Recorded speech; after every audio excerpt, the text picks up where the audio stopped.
Loving y'all because y'all loving this show, and that's how it goes, man. So Friday swag away for a member.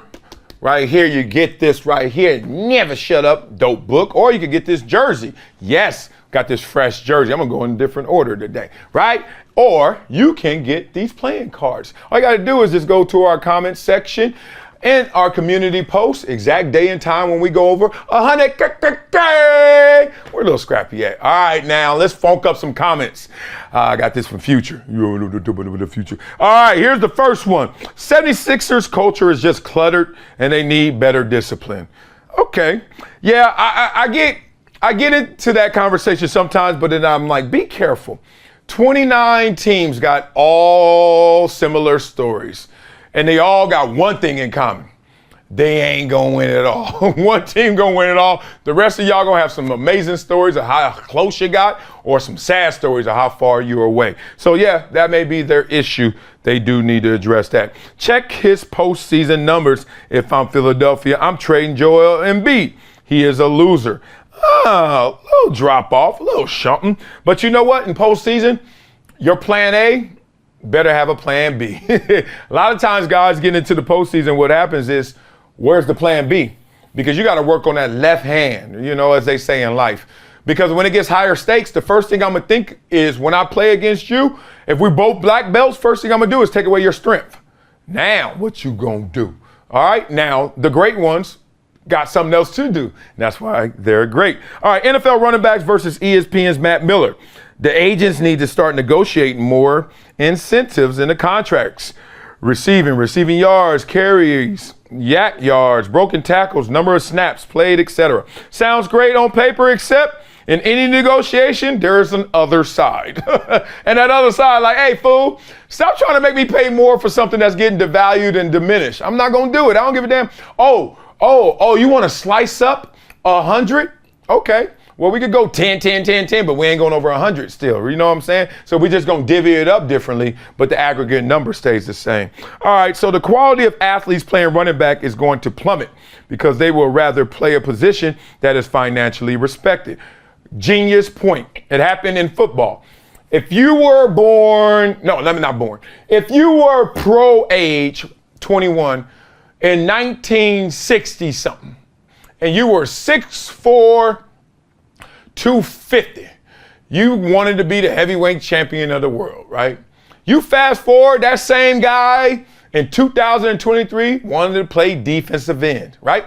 Or tight end, etc. So the incentives shape the behavior. So you wanted to be a boxer, now you want to play football. Oh, maybe you'll lose a couple pounds and even tried basketball in that process, to your point. So that's how it goes for real. Like you see you got some special talent, you start mapping it on to where they can actually have an occupation. And I hate when people get mad at that. Like, dog, it's an occupation. Like you are qualified by what I see here in talent to do X. What's wrong with that? And I'm going to tell all you people out there, this is something that we're going to have a discussion on another time. It's a talent game largely. Basically, what you see at the pro level are the greatest physical displays of talent, largely. And for anybody who doesn't have that, I want you to know, you can try, you can train yourself. But as every doctor tells you, you can't out-train DNA. So if somebody got it in them and they work hard, get in line and good luck to you because you're in trouble. All right, I know it's a passing league, but the majority teams outside of dome teams play in bad weather. There's always a playoff or a late season game with low scoring, heavy running, stout defense. Yeah, so I'm going to set my whole organization up to pay this one guy for that one game.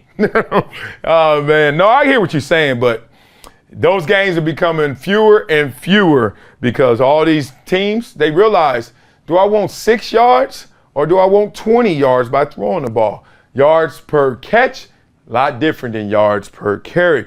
All right, Stephen A. Smith versus Dan Le Batard. I'd be surprised if Stephen A. has a rebuttal. What argument could he possibly have to absolve himself of Jamel Hill's low-key torching? There's a saying, perception is fact to the perceiver. Woo! Wiley-ism there. Not wearing a cape for anybody, but what she said is accepted as facts to a whole lot of perceivers. Dan ain't deflecting. He's reflecting. Man, You need to become a member. God, leave, dog. You dropped jewels in there. Yeah, Stephen A. and Dan have beef. No need to discuss further. Smoke is smoke, but if it turns to fire, there won't be any backseas. And Max always had the culture references that had Stephen A. lost. Yeah. All right, let me address those one by one. I don't think Stephen A. addresses that as well. I don't think he wants a back and forth with Jamel. Just from perception, Jamel seems like she's in a more free space to go in and out with Stephen A. Wherever you want to go. You want to go to alleyway, you want to go to Front Street, you want to go back street, Boulevard, you know what I mean, Avenue. Whereas Stephen A., I think some roads he don't want to travel. For good reason. He's a big brand. He's a bigger brand. Like, I can't do all that. I can't do all that. Even though he got his podcast, I just don't see him. Plus, Jamel got firepower. Like, she ain't going to stop. You may win that fight. You're going to know you've been in a fight. That's for sure. We've had our issues talking out stuff before as well. About him and Dan having beef, I don't think it's beef like that. Look, in this industry, like anything in life, there's some people, there are levels to it. Like, that's my dog through and through. Never have an argument with him. Oh, that's my dog, but sometimes we at it, but it's all love. Me and him, we ain't already, you know, we don't always kick it like that. You know what I mean? There's just levels to it. And the last one, Max does have them cultural references because he really about that. He really lived it. And I don't think that makes him blacker. I hate when we start saying, oh, he know all the black stuff, so he blacker. No, he just like what he like. God dang, I like some stuff too. Oh, I'm whiter because I like Coca-Cola. I'm whiter.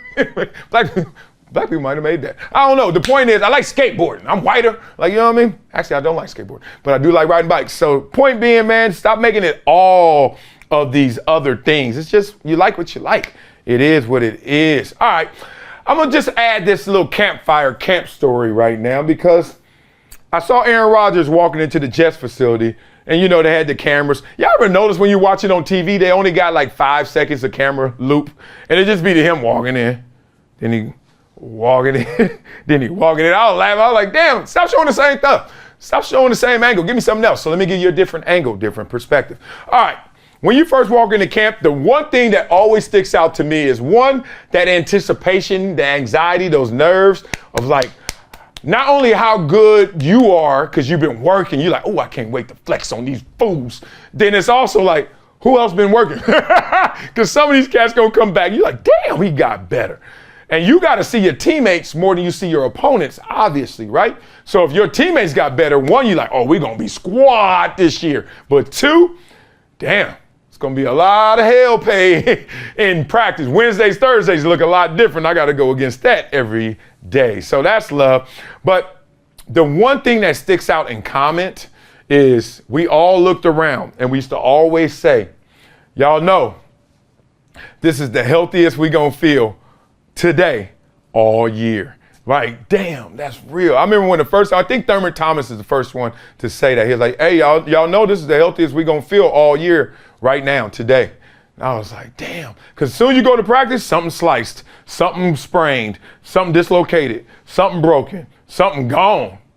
And you're like, damn, you ain't going to get that feeling back. You can work out, do all that stuff. But that when you just came off of all them good workouts, off season, vacation, all renewed, you walk in there, that car is washed. It's about to get dirty and muddy real quick.